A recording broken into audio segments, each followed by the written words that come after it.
was the more rational thing to do. However, it turned into, to be the wrong decision.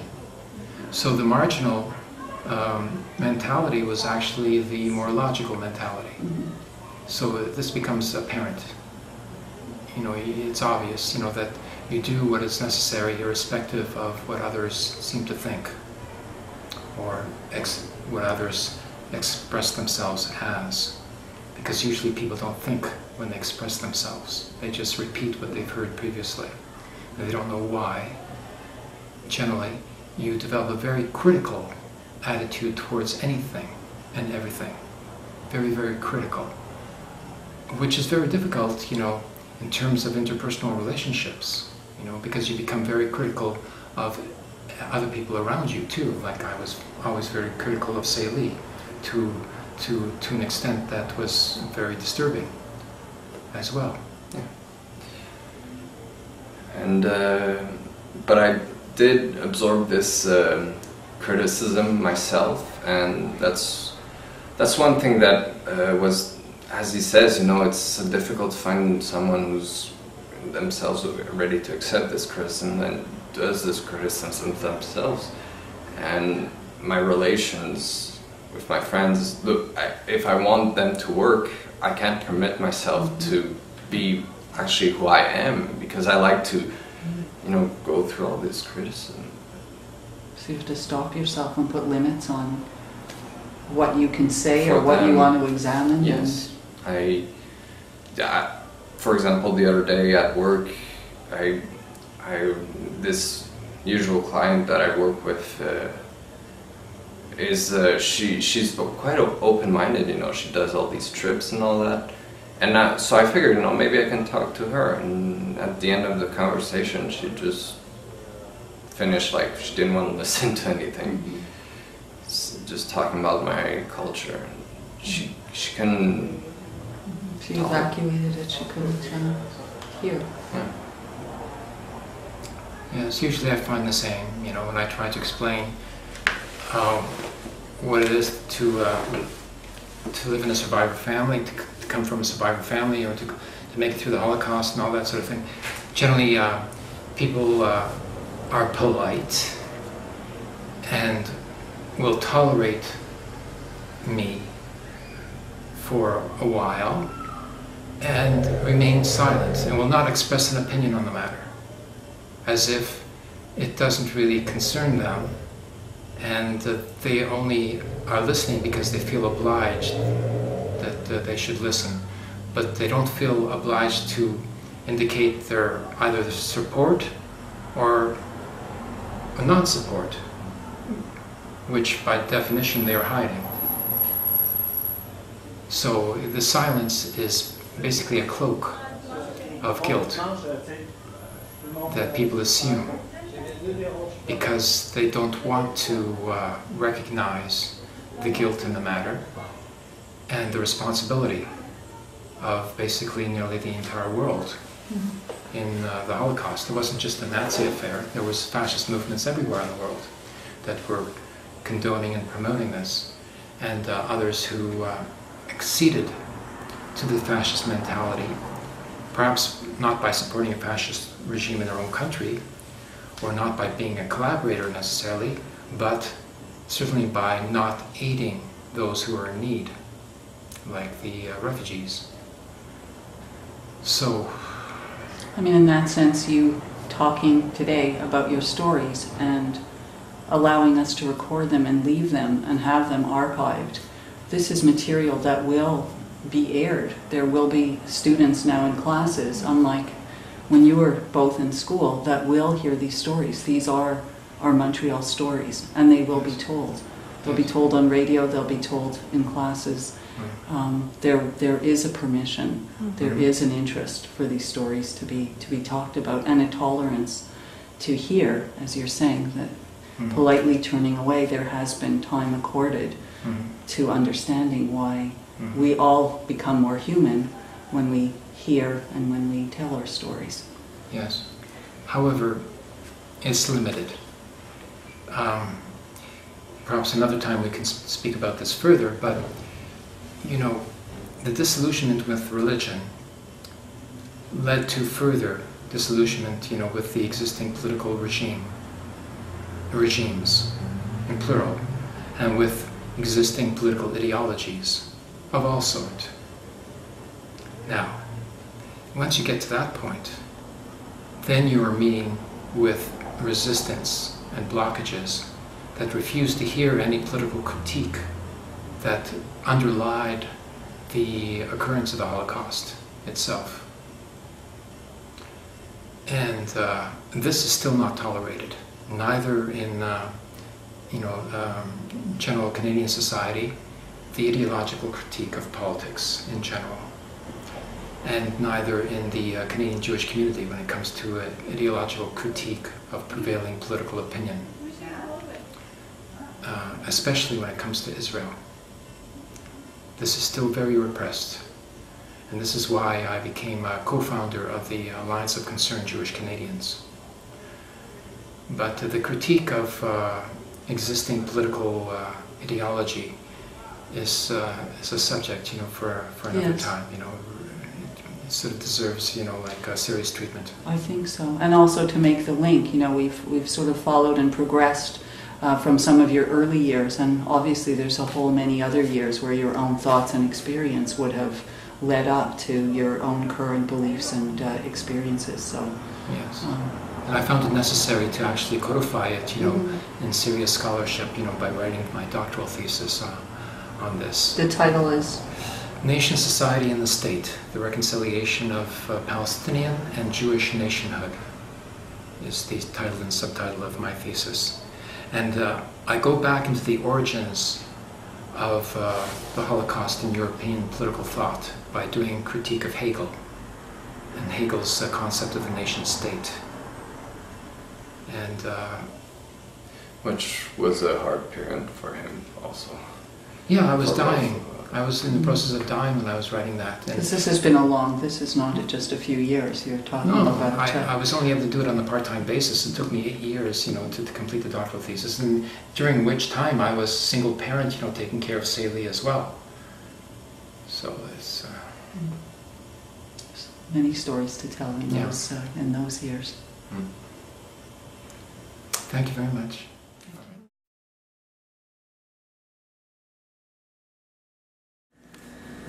Okay, so wir begrüßen euch mit der herzlichen Baruch haba. This is Yiddish and Hebrew. You're saying that you are welcoming the audience to, with a heartfelt feeling of warm reception. In effect, that's what. Thank you. And it's all true. And so we welcome you again here today. Abraham A.B. Weizfeld. Yes. I should say something in Yiddish because there's not much left of Yiddish, especially Warsaw Yiddish, which is my own dialect, which I learned from my mother, and which is actually my first language. In Yiddish, it's said that this is that I'm a Mamloshen, that my first language is Yiddish. And this is emes. Meine erste Sprache ist Yiddish. Und auch Slawische Yiddish. Nicht kein kanadianische Yiddish. Nicht kein amerikanische Yiddish. So wie wir lernen ein bisschen jetzt in der Schule. Mehr emes Warsawische Yiddish. In Warsawische Jiddisch man gerät einen anderen Weg. Man gerät von Sachen, was man können nicht reden in Englisch. Also hat man gekannt reden zu einem von allen Refugees. Die Sachen, was ins Glauben und was die anderen nicht gewollt wissen. I was saying that in the association of survivors, the refugee survivors, we would speak in Yiddish all the time, and it was sort of there was much more liberty to speak in Yiddish than otherwise, because we were able to say things in Yiddish that were not allowed to be said in English. This is the Warszawa Lodge Mutual Benefit Association for the survivors of Warsaw, and Lodz, the city just outside of Warsaw. And we were united because all the residents in the Lodz ghetto were eventually placed in the Warsaw ghetto after the Warsaw ghetto was being emptied and the inhabitants were being deported to the death camps. And so they integrated the two ghettos, and so they became a common association amongst the survivors because they were living together in the same ghetto in Warsaw afterwards, in any case. And these are the membership cards for my parents. And I was speaking with the president of the Warszawa Lodge Mutual Benefit Association, and he invited me to become president because he's getting rather old. But since I'm living in Montreal and not in Toronto, they only have members in Toronto, I couldn't become president. Yeah, I couldn't be accepted. So that's what happened amongst the refugees. But I have some pictures here that I'd like to make a reference to of life in Warsaw before the war. And here we have a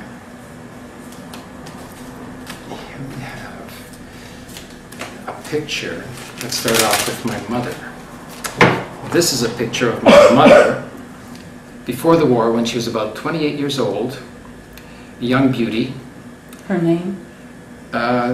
In which language?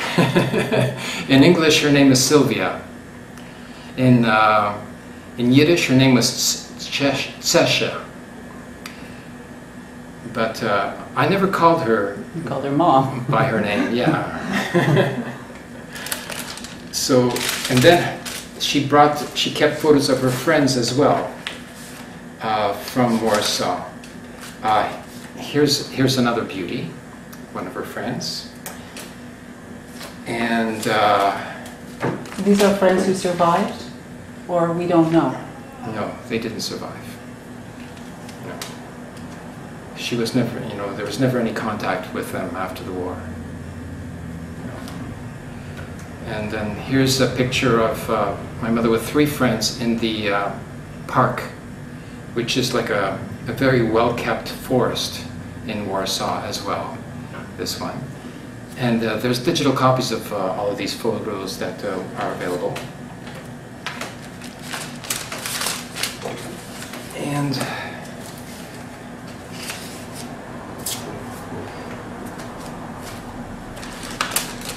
then there's, that's after the war. Oh yes, here's some more pictures. Here's, oh yes, this is Wanda Weizfeld, who was a cousin of my mother, who survived actually. And she was a reporter in the state news service working in Warsaw for the Communist Party. She became communist after the war. And then she left Poland, disillusioned.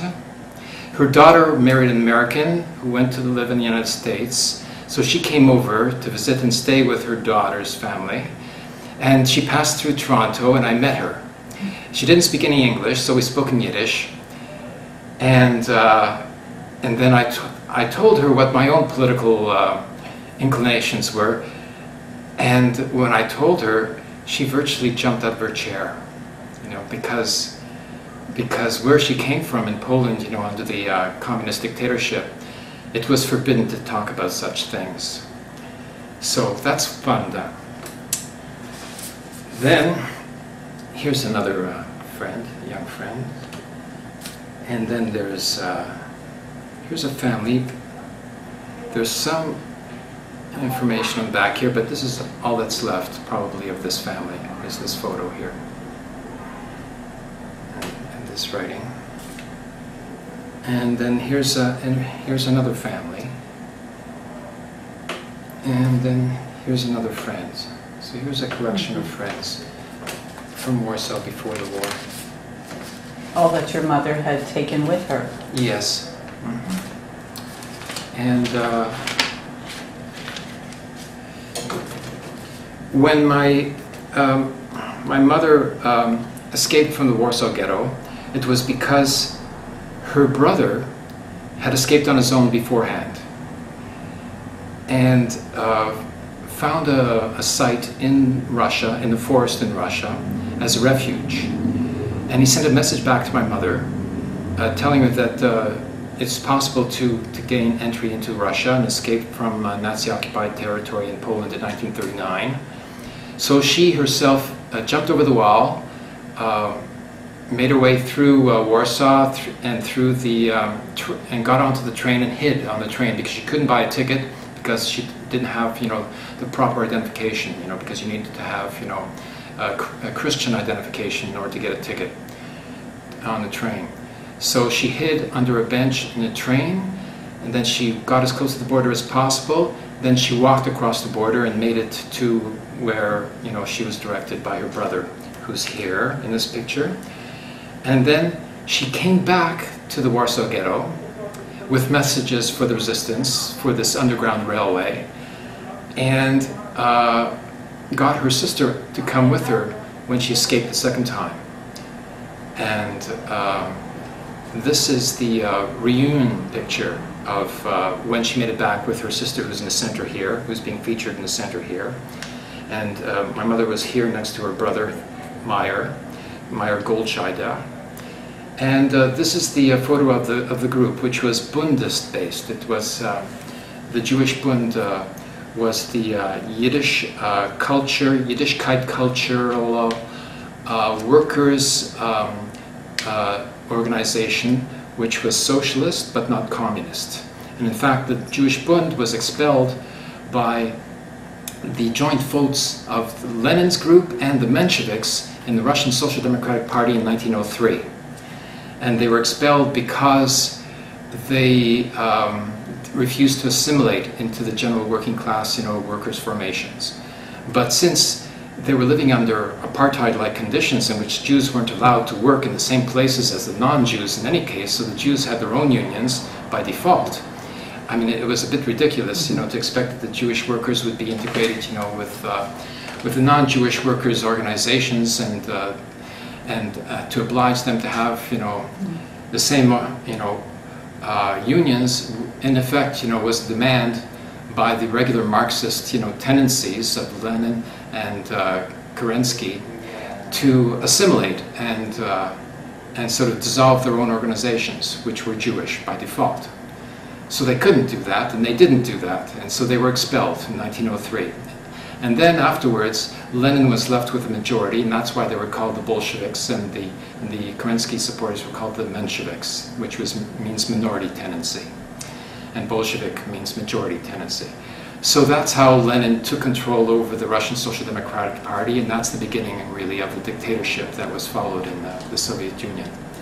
And it all began with the expulsion of the Jewish Bundist movement and these people. So, history and family sort of very closely intertwined here. So that was the Bundist group. And then in 1940, when the Nazis invaded Russia, Meyer, he formed a partisan group which fought as guerrilla warfare in the forest in Russia against the Nazi invasion of Russia. And ironically, the Nazis referred to the Bundist partisan group that was, fighting guerrilla war against the Nazi invasion of Russia. They were called by the Nazis terrorists. This is like the beginning of the word, use of the word terrorism. So it's so ironic now that the word is being used in so many different contexts. Now, those are the pictures, and here we have, yes, this is, my mother was a very resilient and resourceful person, and she got contact with a German lawyer and filed a suit against the state of Germany for a refugee's pension because a lot of refugees who were in the West received a pension from the German state as Wiedergutmachung, which means compensation for having been interned in a death camp or in a labor camp or in a munitions factory as slave labor, basically.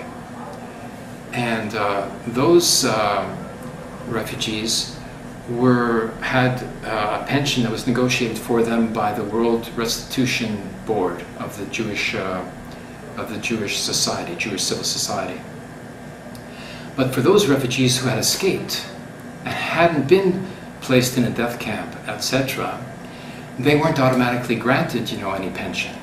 So my mother was actually one of the first to file for such a pension, and although it took 30 years, she finally got a pension, and she had, something to retire with. And these are the receipts from the pensions that she received from the state of Germany. Here's one for $548 a month, and here's a previous one for $357.73 Canadian. And you had the letter as well, I think, the original German letter. Yes. When they finally acknowledged that they would. Yes. Here is. Here is a letter from the German lawyer who let my mother know just what progress was being made in the suit. And this is a certificate of identity in lieu of a passport, because as a refugee, of course, they didn't have any passport. So when they were in the refugee camp in Germany, the American military governor issued this identity paper. But then they've been married because they're together here on the paper. Yeah, they got married in the refugee camp. They met at the refugee camp. And they were very similar. I think that's why they sort of, got together, is because my father, he escaped on his own from the refugee camp in Lublin, got into Russia, then came back and got his younger brother out and saved him from being a collaborator, really, because he had been recruited into the Jewish police, ghetto police, by the Nazi occupation forces, and took him away. So he went, he deserted from the military police, and he saved his life. And then his brother formed another family, which is much larger than my own. So he and Toby, who was the first Jewish refugee to enter into Canada in 1947 from the first refugee boat that came from Europe. It was Toby, and then, I don't know what her maiden name was actually, but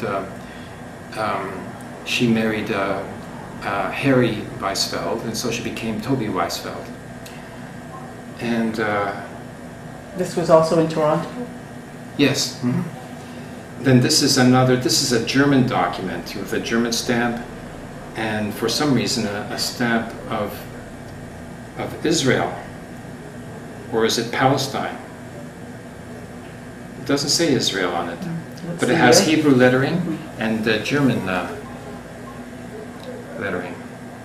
The year 1947. Yes, this is a 1947 document. This was issued by the German authorities as an identity paper for my parents in the refugee camp. And then the Canadian citizenship paper. So it sort of completes that. And this is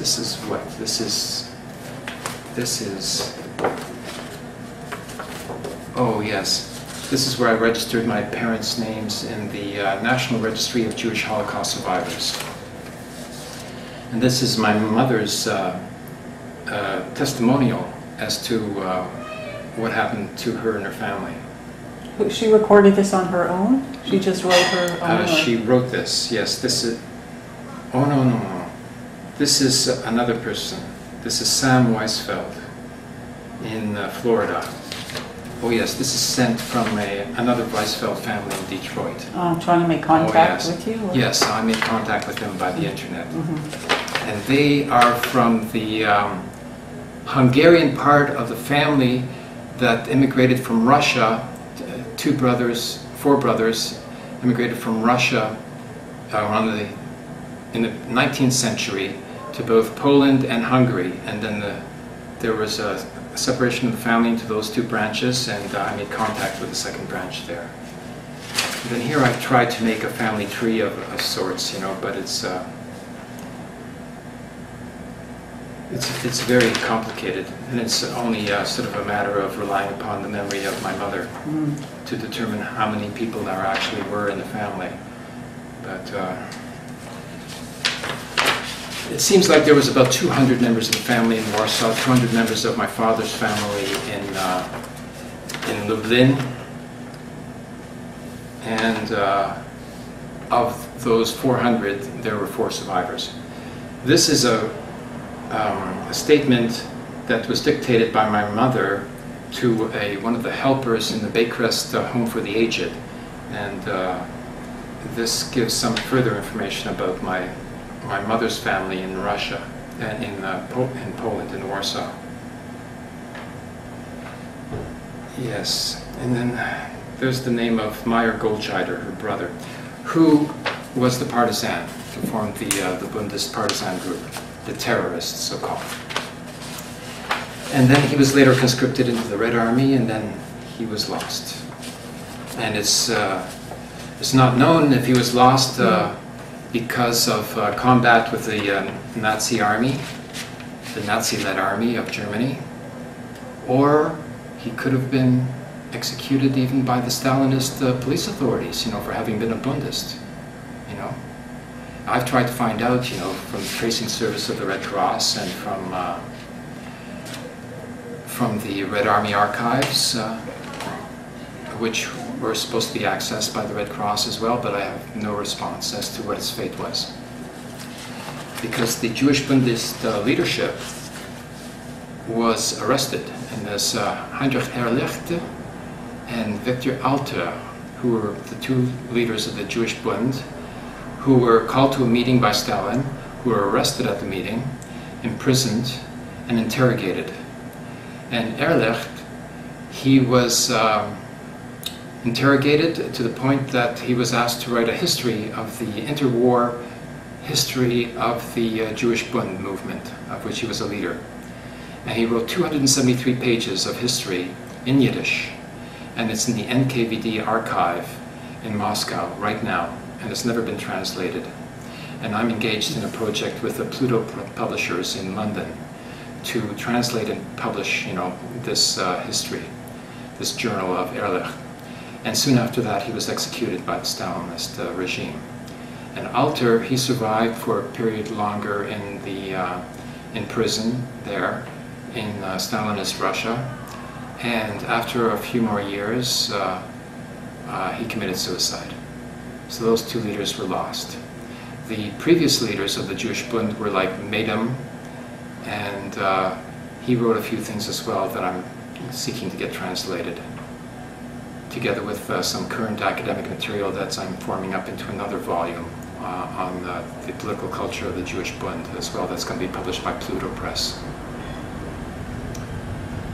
So that's what I have in terms of archives and a bit of a reference to the research, current research that's being done. There's a professor at St. Mary's University in Halifax, Ronnie Grachtman, who writes about the Bundist history. And then there's Norman Epstein, who is a Bundist here in Canada, who knows about, you know, the Jewish Bund here in Montreal, who's in Vancouver, who was a chemical engineer at the University of British Columbia. And then there's another Bundist academic in Australia as well that we're in contact with. So we're sort of slowly you know, finding each other and reconstituting the archives and current academic writings, you know, on the Bund in order to bring back this very important contribution to Jewish political culture and also to socialist theory. Because here we have a body of theoretical writing that is socialist but not Marxist, that is socialist but not Stalinist, or never was Stalinist. So it's, and it also coincides with a further theoretical work that was carried out by the Austrian Social Democrat leader Otto Bauer, who wrote a doctoral thesis in 1907, published in 1922, on national cultural autonomy and social democracy. And nationalische socialische autonomie in de socialische democratie. That's the original name in German. And it's recently been translated in the year 2000 into English. It was previously translated into French in 1998. And I've researched through this and I've written a paper on it. And it's going to be one of the contributions to the anthology on the Bundist to be published by the Pluto Press. Excellent. So that's the and background. How it relates to other members of your family. If your mother's brother was lost, as you've described it, then she and her sister would be the remaining members of her own family. Did either of them, did these politics inform their own life in any particular way? Her sister, very quiet woman, very humble, and she went to live in Israel. And she married a survivor who came from a Russian village, who told me that when he went back to his village to find out if anybody else had survived, could find nobody else. He was the only survivor of his village. He had no family left, no friends, no landsman, nothing. So he came to live in Israel. He met Chava, my mother's sister. And they had 2 daughters. And when I was having my bar mitzvah, they all came over to Toronto for my bar mitzvah. And it happened to coincide with the coming of age of the first daughter, who would have